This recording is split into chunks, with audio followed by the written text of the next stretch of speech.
నమస్తే, నేను Maruthi Ram. One voice న్యూస్కు స్వాగతం.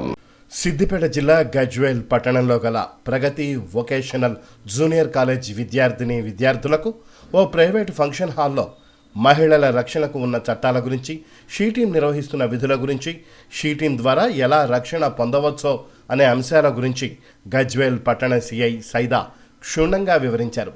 Ragging, eve teasing, POCSO, SHE Teams, anti human trafficking, cyber నేరాలు, నూతన చట్టాల గురించి అవగాహన కల్పించారు. సోషల్ మీడియాకు ఎంత దూరం ఉంటే భవిష్యత్ అంత మంచిగా ఉంటుందని తెలిపారు. మహిళల భద్రతకు ఎల్లవేళలా అందుబాటులో ఉంటామని, మహిళల భద్రత తమ ముఖ్య బాధ్యత అని తెలిపారు. చదువుకునే సమయంలో చెడు అలవాట్లకు బానిస కావద్దన్నారు. ప్రతి ఒక్కరూ చదువుపై దృష్టి సారించాలని తెలిపారు. డ్రగ్స్ మరియు ఇతర మత్తు పదార్థాలపై అప్రమత్తంగా ఉండాలన్నారు. చదువుకోవడం వలన భవిష్యత్ ఉన్నతంగా ఉంటుందన్నారు. ఈ కార్యక్రమంలో కళాశాల correspondent Ambadas, principal Mettaiah Chowdary, she team ASI Sriram, Shyamala, Ramachandra Reddy, Lavanya తదితరులు పాల్గొన్నారు.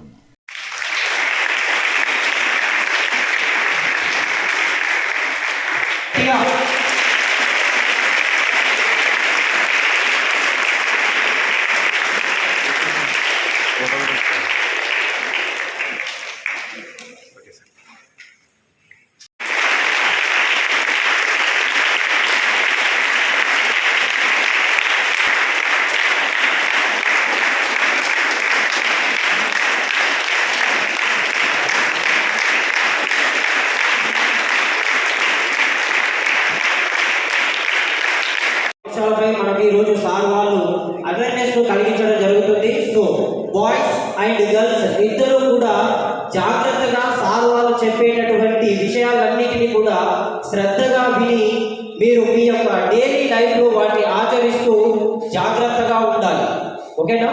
సో ఈ యొక్క స్టేజ్ని సార్ వాళ్ళకి మనకి ఈ అవకాశం ఇచ్చిన కరెస్పాండెంట్, ప్రిన్సిపాల్ గారికి, సిటీ తరఫు నుంచి, మా పోలీస్ తరఫు నుంచి ప్రత్యేకమైన ధన్యవాదాలు.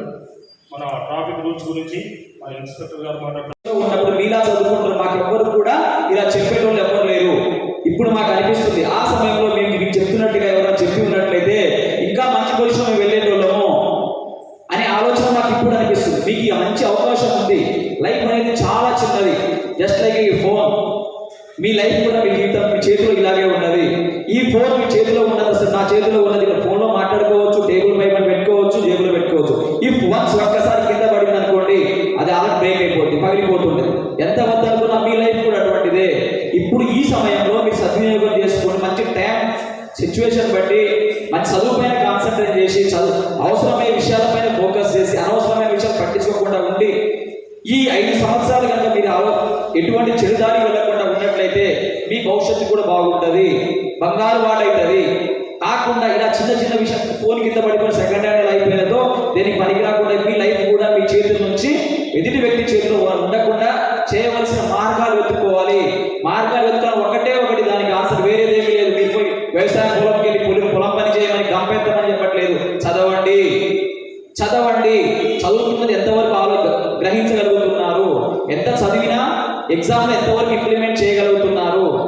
అందరు చదువుతున్నారు ఇక్కడ, నువ్వు చదువుతావు, నేను చదువుతా, ఇంకోటి కూడా చదువుతున్నావు. చదివినంత చదువులో దాన్ని ఎంతవరకు మీరు గుర్తుంచుకోగలుగుతున్నావు, అదే విధంగా దాని ఎగ్జామినేషన్ ఎంత ఇంప్లిమెంట్ చేయగలుగుతున్నావు.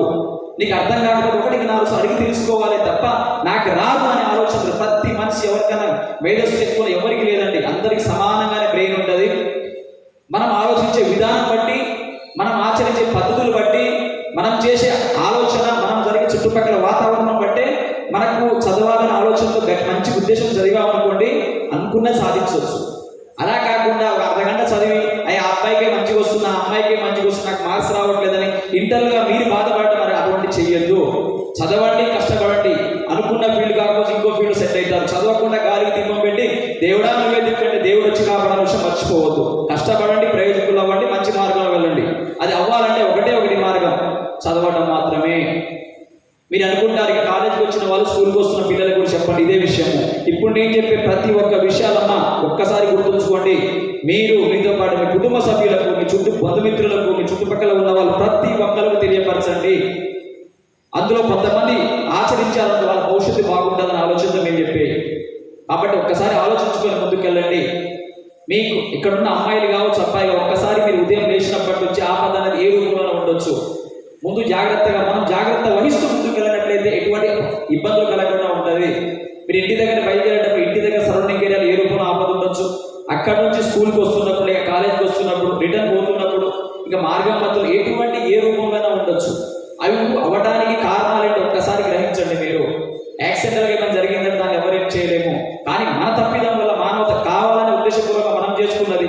అందులో ఎగ్జాంపుల్ వస్తున్నప్పుడు వెహికల్ ఒక ఆటోలో ఎక్కుతున్నారు, ఆటోలో ఎక్కేటప్పుడు ఆ 4-5 మాత్రం కూర్చునే అవకాశం ఉన్నప్పుడు కావాలని చెప్పేసి దాన్ని ఏలాడుతూ కూర్చోవడం, వస్తున్నప్పుడు చేయి ఊపుకుండా రావడం, ఒక వ్యక్తి బైక్ పైన వస్తున్నాడు అనుకోండి ర్యాష్గా డ్రైవ్ చేయడం, ఒక్కసారి ఆలోచించుకోండి. ఇవన్నీ మీ తప్పిదాలే కావా? ఏం బాబు మీరు చేసే తప్పిదాలనే కావాలి. అవి జరగకుండా ఉండవలసిన మార్గాలు వెతుక్కోండి.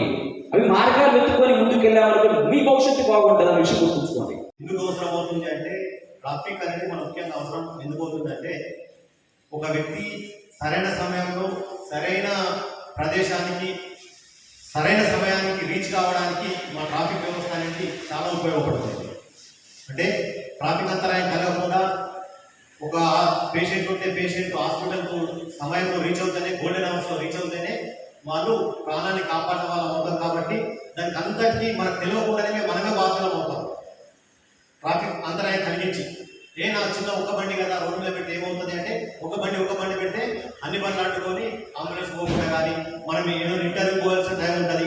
అదేవిధంగా మళ్ళీ మనం ఇంపార్టెంట్ ఎగ్జామ్స్ రాసే టైం ఉంటుంది. ఆ టైంకి కూడా మనం రీచ్ కాలేకపోతాం. మనకు తెలియకుండానే అటువంటి జరుగుతాయి. కాబట్టి అటువంటి నెగ్లెక్ట్ జరగకుండా మేము మా వంతు మేము కృషి చేస్తాము. మేము ముఖ్యంగా మీరు అందరూ చూస్తూ ఉంటారు,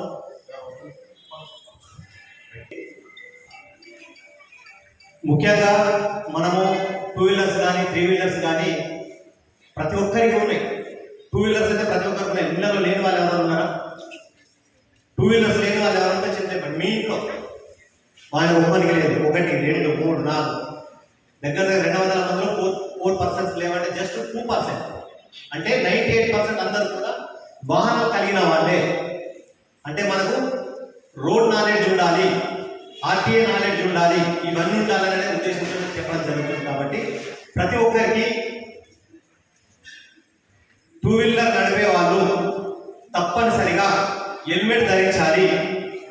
ధరించాలనేది హెల్మెట్ ఎందుకు?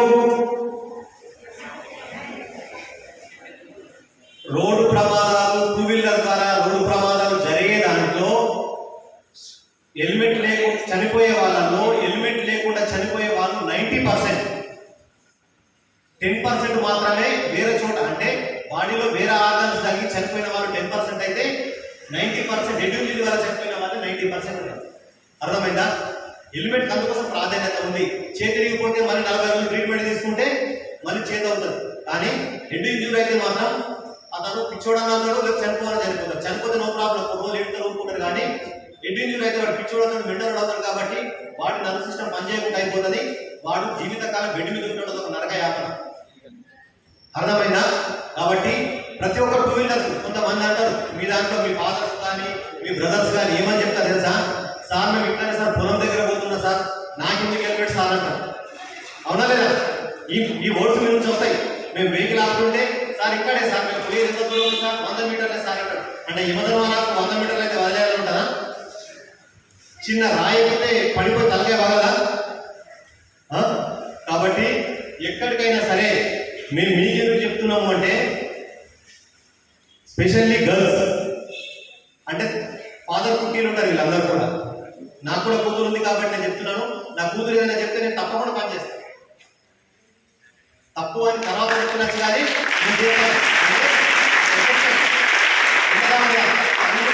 కూతురులకు చాలా ఎఫెక్షన్ ఉండదా?